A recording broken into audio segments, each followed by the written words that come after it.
Hello दोस्तों, स्वागत करते हैं आप लोगों का अपने एनकेएम पाठशाला में। आज मैं आप लोगों को क्लास 12 इलेक्ट्रोस्टैटिक यानी जिसे हिंदी में बोलते हैं स्थिर वैद्युतिकी, उसका हम पार्ट थर्ड दोस्तों वीडियो जो है वो बना रहे हैं दोस्तों। पार्ट 1 और पार्ट 2 में हम 15 नंबर क्वेश्चन तक जो है आप लोगों को याद करवा चुके थे दोस्तों। आज पार्ट थर्ड इसका बना रहे हैं। 16 नंबर क्वेश्चन जो है वो आपको याद कराने वाले हैं दोस्तों, पूरा कॉन्सेप्ट के साथ। तो आप लोग इस वीडियो में बने रहे दोस्तों, बिना 1 सेकंड भी स्किप के दोस्तों। आप लोग 1 सेकंड भी स्किप नहीं कीजिएगा, नहीं तो आप लोग को थोड़ा सा समझने में कठिनाइयाँ हो सकती है। ठीक है दोस्तों, तो चलिए आते हैं 16 नंबर क्वेश्चन पे कि क्या है 16 नंबर। देखिए दोस्तों, 16 नंबर है क्या 16 नंबर में विद्युत क्षेत्र रेखाओं के गुण को लिखे। तो विद्युत क्षेत्र रेखाओं के गुण जो लिखना है दोस्तों, तो आइए 1 नंबर में हम देखते हैं कि विद्युत क्षेत्र रेखाओं के गुण क्या है। 1 में है विद्युत क्षेत्र रेखाएं किसी आवेशित पिंड के चारों ओर सतत वक्र का निर्माण करती है। ठीक है दोस्तों। अब विद्युत क्षेत्र रेखाओं के जो है 2 नंबर गुण को हम लोग देखते हैं। 2 नंबर में क्या है 2 नंबर में है विद्युत क्षेत्र रेखाएं कभी एक दूसरे को प्रतिच्छेद नहीं कर सकती है। विद्युत क्षेत्र रेखाएं दोस्तों कभी भी एक दूसरे को जो है वो प्रतिच्छेद यानी काट नहीं सकते। ठीक है दोस्तों, क्योंकि जब 2 विद्युत क्षेत्र रेखाएं एक दूसरे को जिस बिंदु पर प्रतिच्छेद करेगी वहाँ 2 क्षेत्र उत्पन्न हो जाएगा, जो कि संभव नहीं है। किसी एकल बिंदु पर एक ही क्षेत्र उत्पन्न हो सकता है। ठीक है दोस्तों, किसी एकल बिंदु पर एक ही क्षेत्र क्या हो सकता है, उत्पन्न हो सकता है। 2 क्षेत्र उत्पन्न नहीं हो सकता है। अब आते हैं विद्युत क्षेत्र रेखाओं के तीसरे नंबर गुण पे कि क्या है देखिए दोस्तों, 2 नंबर के लिए 2 मार्क्स में आपका ये क्वेश्चन पूछे जाते हैं और काफ़ी इंपॉर्टेंट क्वेश्चन है। तो आप लोग हमारे साथ साथ अगर चाहें तो आप लोग कॉपी में नोट कर सकते हैं। ठीक है दोस्तों, चलिए आते हैं 3 नंबर पे कि 3 नंबर में क्या कहता है। 3 नंबर में है दोस्तों कि विद्युत क्षेत्र रेखाएं धनावेश विद्युत क्षेत्र रेखाएं धनावेश के लिए बहिर्मुखी यानी बाहर से मुख वाली होती है। ठीक है दोस्तों, जबकि ऋणावेश के लिए अंतःमुखी मतलब अंदर से मुख वाली होती है। ठीक है दोस्तों, चलिए विद्युत क्षेत्र रेखा के 4 नंबर गुण पे आते हैं। विद्युत क्षेत्र रेखाएं एकाएक टूट नहीं सकती है। क्या दोस्तों, इसका कहने का मतलब है कि विद्युत क्षेत्र जो रेखा होता है वो एकाएक मतलब अचानक नहीं टूट सकता है। ठीक है दोस्तों, चलिए 5 नंबर में है विद्युत क्षेत्र रेखाएं काल्पनिक होती है, यानी विद्युत क्षेत्र जो रेखा होता है वो काल्पनिक होता है दोस्तों, वास्तविक नहीं होता है। ठीक है, काल्पनिक होता है। विद्युत क्षेत्र रेखा क्या होता है, काल्पनिक होता है। अब आते हैं 6 नंबर पर विद्युत क्षेत्र रेखाएं धनात्मक बिंदु से आरंभ होकर ऋणात्मक बिंदु पर क्या होती है दोस्तों, समाप्त होती है। यानी विद्युत क्षेत्र जो रेखा होता है दोस्तों धनात्मक बिंदु यानी पॉजिटिव पॉइंट से आरंभ होकर शुरू होता है दोस्तों। स्टार्टिंग पॉइंट इसका क्या है, पॉजिटिव जो है पॉइंट है, जो धनात्मक बिंदु है इसका स्टार्टिंग पॉइंट है। और एंडिंग पॉइंट यानी समाप्त कहाँ होता है दोस्तों, ऋणात्मक बिंदु पर, निगेटिव पॉइंट पर। ठीक है दोस्तों, चलिए 17 नंबर क्वेश्चन पे आते हैं। 17 नंबर क्वेश्चन क्या है, विद्युत फ्लक्स। बहुत ही ज़्यादा इंपॉर्टेंट है दोस्तों, 2 मार्क्स के लिए आपको विद्युत फ्लक्स को परिभाषित करें। देखिए दोस्तों, ये जो क्वेश्चन का सीरीज चल रहा है ना, आप अगर इसको पूरा कर लेते हैं तो आपको जो है 1 नंबर भी इससे बाहर नहीं पूछने वाला है आपके बोर्ड एग्जाम में। ठीक है दोस्तों, आपको दोस्तों जो है पूरा का पूरा यहीं से क्वेश्चन दोस्तों आएगा। ठीक है, तो आप लोग इस क्वेश्चन को अगर चाहे तो कॉपी में लिख सकते हैं। हालांकि मैं इसका PDF जो है वो आप लोगों को दे देंगे। ठीक है दोस्तों, अगर चाहे आप तो आप अपने हाथों से लिख सकते हैं। ठीक है दोस्तों, अपने हाथों से लिखिएगा तो क्या होगा, उससे कुछ ना कुछ बेनिफिट होगा, आपको लिखते समय भी कुछ ना कुछ याद हो ही जाएगा। ठीक है दोस्तों, ऐसे हम तो पूरा कॉन्सेप्ट के साथ आपको याद करा ही दे रहे हैं। ठीक है दोस्तों, चलिए देखते हैं विद्युत फ्लक्स को कि क्या है। विद्युत फ्लक्स को परिभाषित करें तो किसी पृष्ठ से होकर गुजरने वाली कुल विद्युत क्षेत्र रेखाओं किसी पृष्ठ से होकर गुजरने वाली कुल विद्युत क्षेत्र रेखाओं जो होता द्वारा किसी पृष्ठ से होकर, देखिए दोस्तों इसको याद कीजिए आप लोग, किसी पृष्ठ से होकर गुजरने वाली कुल विद्युत क्षेत्र रेखाओं द्वारा विद्युत फ्लक्स को परिभाषित किया जाता है। देखिए दोस्तों याद कीजिए, विद्युत फ्लक्स किसे कहते हैं, तो किसी पृष्ठ से होकर गुजरने वाली कुल विद्युत क्षेत्र रेखाओं द्वारा विद्युत फ्लक्स को क्या किया जाता है, परिभाषित किया जाता है। विद्युत फ्लक्स को देखिए दोस्तों, विद्युत फ्लक्स को फाई से सूचित करते हैं दोस्तों। किससे सूचित करते हैं, फाई से सूचित करते हैं। विद्युत फ्लक्स को फाई से सूचित करते हैं। ठीक है दोस्तों, आप लोग याद कर लीजिए इसको, विद्युत फ्लक्स को किससे सूचित करते हैं दोस्तों, फाई से। विद्युत फ्लक्स को किससे सूचित करते हैं दोस्तों, फाई से। ठीक है दोस्तों, विद्युत फ्लक्स को जो है वो हम लोग फाई से सूचित करते हैं। देखिए दोस्तों, यहाँ पे विद्युत फ्लक्स के जो है व्यंजक है दोस्तों, आप लोग याद कर लीजिए। यहाँ पे विद्युत फ्लक्स के व्यंजक D5 इक्वल टू क्या होता है E.ds और यहाँ पे फाई बराबर क्या हो जाएगा इंटीग्रेशन E.ds। देखिए दोस्तों कहने का मतलब क्या है, यहाँ पे D5 लिखे हुए यानी डिफ्रेंसिएशन है, ठीक है दोस्तों, और E.ds और यहाँ पे क्या है दोस्तों ये जो है बराबर के इस पार है, D जो है बराबर के इस पार है और E.ds बराबर के राइट साइड में है। तो क्या होगा दोस्तों जब D जो है वो लेफ्ट से राइट में जाएगा तो डिफ्रेंसिएशन है तो क्या हो जाएगा इंटीग्रेशन हो जाएगा, ठीक है दोस्तों, इसलिए आपका हो जाएगा फाई बराबर इंटीग्रेशन E.ds। अब आते हैं देखते हैं विद्युत फ्लक्स का मात्रक क्या होता है। तो विद्युत फ्लक्स का जो मात्रक होता है दोस्तों वो newton metre square coulomb inverse होता है। क्या होता है दोस्तों newton metre square coulomb inverse.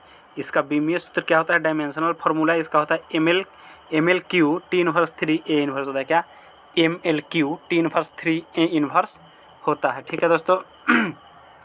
यहाँ पे दोस्तों देखिए केस 1 है जब थीटा यहाँ पे दोस्तों थीटा है E.ds यहाँ पे है, तो यहाँ पे डॉट जब हटता है तो कॉस थीटा आता है, ठीक है दोस्तों। तो आपको अगर थीटा का मान दे करके अगर निकालना हो तो यहाँ पे डॉट को हटा दीजिएगा, यहाँ पे जो डॉट है दोस्तों ये डॉट को हटा दीजिएगा तो आपका जो है वो मान निकल जाएगा E.ds कॉस थीटा। डॉट हटाते हैं कॉस थीटा लगाते हैं दोस्तों, क्रॉस का जो चिन्ह होता है इस वाला गुन्ना वाला इसको अगर हटाते हैं तो साइन थीटा लगाते हैं, ये आप लोग याद कर लीजिए, ठीक है दोस्तों। डॉट अगर हटाते हैं तो कॉस थीटा आता है, क्रॉस हटाते हैं तो साइन थीटा आता है, ठीक है दोस्तों, साइन थीटा आता है।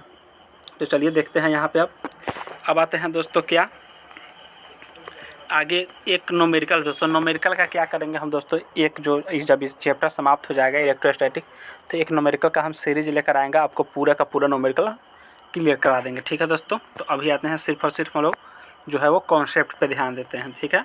चलिए 18 में है विद्युत द्विध्रुव इलेक्ट्रिक डाइपोल, यानी विद्युत द्विध्रुव होता क्या है इलेक्ट्रिक डाइपोल होता क्या है समान परिमाण और विपरीत आवेश, क्या समान परिमाण और विपरीत आवेश के युग्म को विद्युत द्विध्रुव कहते हैं। देखिए दोस्तों समान परिमाण और विपरीत आवेश के युग्म को विद्युत द्विध्रुव कहते हैं। तो क्या दोस्तों आप इसको याद कीजिएगा, नहीं ये समझना है आपको। अगर याद करना है तो किसको याद करना है दोस्तों, इसको याद करना है।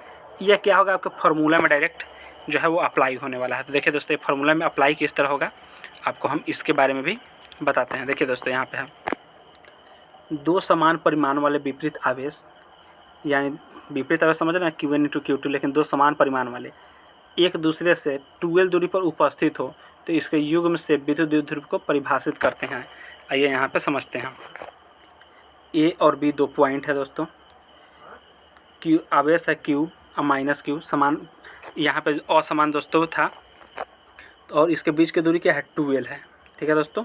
L और L दोनों मिलाकर यहाँ पे क्या हो जाएगा 2L हो जाएगा, ठीक है दोस्तों। चलिए अब आते हैं देखते हैं 19 नंबर क्वेश्चन पे। 19 नंबर क्वेश्चन कहता क्या है 19 नंबर क्वेश्चन है दोस्तों विद्युत द्विध्रुव आघूर्ण, क्या दोस्तों विद्युत द्विध्रुव आघूर्ण इलेक्ट्रिक डाइपोल मोमेंट। 2 मार्क्स में बहुत बार दोस्तों ये क्वेश्चन जो है वो रिपीट कर चुका है पिछले बार आपको प्रीवियस ईयर में, तो आपका चांस बनता है दोस्तों कि आपके भी एग्जाम में आ सकता है। इम्पोर्टेंट क्वेश्चन है दोस्तों, इसलिए आप लोग ध्यान से देखिएगा, ठीक है। आपको हम याद करा देते हैं। विद्युत द्विध्रुव आघूर्ण को द्विध्रुव आवेश के परिमाण और उनके मध्य के बीच की दूरी, तो परिमाण कितना था दोस्तों Q1/Q2 था, और उनके बीच की दूरी के गुणनफल द्वारा परिभाषित किया जाता है। बीच की दूरी कितना था तो 2L था दोस्तों। देखिए विद्युत द्विध्रुव आघूर्ण को जो है P से सूचित करते हैं, ये याद कर लिए दोस्तों। विद्युत द्विध्रुव आघूर्ण को किससे सूचित करते हैं दोस्तों, P से सूचित करते हैं। विद्युत द्विध्रुव आघूर्ण को दोस्तों P से सूचित हम लोग करते हैं, ठीक है दोस्तों। विद्युत द्विध्रुव आघूर्ण को किससे सूचित करते हैं P से। अब आगे देखिए दोस्तों यहाँ पे सेम जो ऊपर जो बना था फिगर दोस्तों वही फिगर यहाँ पे है। तो P बराबर Q/2L, जैसा कि आप परिभाषा में ही देखे हैं दोस्तों, ठीक है। P बराबर Q/2L ये जो है वो विद्युत द्विध्रुव आघूर्ण का है फॉर्मूला है। P बराबर विद्युत द्विध्रुव आघूर्ण को P से सूचित करते हैं। P बराबर क्या होता है Q/2L, ठीक है दोस्तों। चलिए आते हैं अब नेक्स्ट क्वेश्चन देखते हैं। 19 नंबर में है। 19 का कुछ स्टार पॉइंट है दोस्तों। आप लोग इस स्टार पॉइंट का मतलब आपको हम बता चुके हैं दोस्तों क्या है। स्टार पॉइंट जब भी हम दे दोस्तों उसका मतलब होता है ऑब्जेक्टिव है।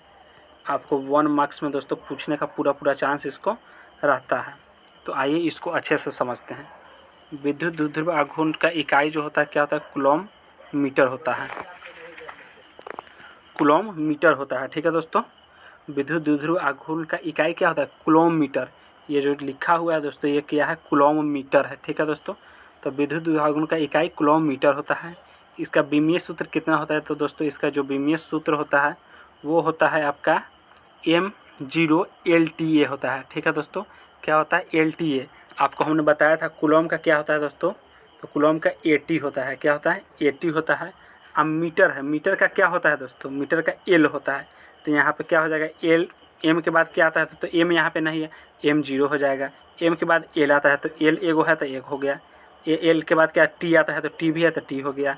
उसके बाद क्या आता है, A आता है तो LTA। ठीक है दोस्तों, M0 LTA। आप इसको डायरेक्ट चाहें तो इस तरह भी लिख सकते हैं, डायरेक्ट M नहीं लिख कर आप LTA भी क्या कर सकते हैं दोस्तों, लिख सकते हैं। ठीक है दोस्तों, चलिए आते हैं आप। अब देखिए नेक्स्ट दोस्तों है दोस्तों, विद्युत द्विध्रुव आघूर्ण एक सदिश राशि है। इसको भी आप लोग याद कर रहे हैं, विद्युत द्विध्रुव आघूर्ण कैसी राशि है, तो विद्युत द्विध्रुव आघूर्ण जो है आपका सदिश राशि है। अब आते हैं दोस्तों 20 नंबर क्वेश्चन पे कि 20 नंबर क्वेश्चन क्या कहता है। 20 नंबर क्वेश्चन आप लोग बढ़िया से समझिए, ये भी आपको 2 मार्क्स के लिए क्या है, बहुत ज़्यादा इंपॉर्टेंट है दोस्तों, 2 मार्क्स के लिए। ठीक है दोस्तों, आपका जो इलेक्ट्रोस्टैटिक जो आपका जो चैप्टर है दोस्तों, इसमें सारे के सारे क्वेश्चन जो है वो इम्पोर्टेंट हैं दोस्तों। ठीक है, कहीं से भी क्वेश्चन उठा के पूछ दिए जाते हैं, जैसा कि आप प्रीवियस ईयर में भी देख सकते हैं। तो आपको हम पूरा का पूरा कॉन्सेप्ट के साथ इसको जो है हम आपको याद कराए हैं दोस्तों। तो आप लोग जो है इस वीडियो को सब्सक्राइब ही कीजिएगा दोस्तों अगर अच्छा लगेगा, ताकि इसका जैसे पार्ट 4 आए तो आपको जो है वो नोटिफिकेशन जाए, या दूसरा चैप्टर का जब भी हम वीडियो बनाएंगे दोस्तों आपके पास नोटिफिकेशन जाएगा और आप वीडियो को जो है वो देख पाइएगा। ठीक है, तो आइए समझते हैं बलाघूर्ण क्या है। सो बलाघूर्ण से आप क्या समझते हैं, तो सिरों पर आरोपित बल और विस्थापन के गुणनफल द्वारा बलाघूर्ण को परिभाषित करते हैं। सिरों पर आरोपित बल यानी दोस्तों यहाँ पे क्या है, सिरों पर आरोपित बल और विस्थापन के गुणनफल यानी P क्रॉस E गुणनफल द्वारा बलाघूर्ण को परिभाषित करते हैं। और बलाघूर्ण के किससे सूचित करते हैं दोस्तों, तो बलाघूर्ण को जो है वो हम लोग टाउ से सूचित करते हैं दोस्तों। किससे, टाउ से सूचित करते हैं। बलाघूर्ण को हम लोग टाउ या टॉर्क, टाउ बोलते हैं या टॉर्क बोलते हैं दोस्तों। तो यहाँ पे टॉर्क इक्वल टू क्या होगा, P क्रॉस E। और दोस्तों आपको हमने जैसे पीछे वीडियो में बताया था, पीछे हमने आपको बताया था कि जब भी क्रॉस को हम हटाते हैं तो क्या आता है, साइन थीटा आता है, बताए थे आपको। तो यहाँ पे क्या है दोस्तों, क्रॉस या P क्रॉस क्या है, P क्रॉस E है। तो अगर हम चाहें तो बीच में P और E के बीच में से क्रॉस अगर हटाएंगे तो PE इंटू साइन थीटा लिख सकते हैं ना, लिख सकते हैं ऐसा। तो यहाँ पे नहीं लिखे हैं लेकिन ऐसा लिख सकते हैं हम, जब भी थीटा वगैरह आएगा तो आपको न्यूमेरिकल बनाने में सहायता होगा। ठीक है दोस्तों, तो इसके बाद दोस्तों क्या है, 5 मार्क्स का क्वेश्चन है। इसके बाद 5 मार्क्स का क्वेश्चन, तो इसका अलग से हम सीरीज लाने वाले हैं आपको, इसका जो है एक अलग से सीरीज लाने वाले हैं। तो आप लोगों को अगर यह वीडियो अच्छा लगा हो दोस्तों, तो इस चैनल को सब्सक्राइब ज़रूर कर ले, ताकि आपको जैसे ही इस पर अगला जो वीडियो अपलोड हो दोस्तों, पार्ट 4 अपलोड हो, तो आपके पास नोटिफिकेशन जा सके दोस्तों। और आप लोग फिजिक्स के साथ साथ और कौन सा सब्जेक्ट का PDF आप लोग चाहते हैं दोस्तों कॉन्सेप्ट के साथ, तो उसको कमेंट कीजिए, उस पर भी हम वीडियो बना देंगे। ठीक है दोस्तों, और अपने दोस्तों के पास भी ज़्यादा से ज़्यादा शेयर कीजिए दोस्तों। ठीक है, और आप लोग वीडियो को लाइक भी कीजिए और चैनल को सब्सक्राइब कर लीजिए। ठीक है दोस्तों, चलिए मिलते हैं नेक्स्ट वीडियो में, तब तक के लिए बाय एंड थैंक यू।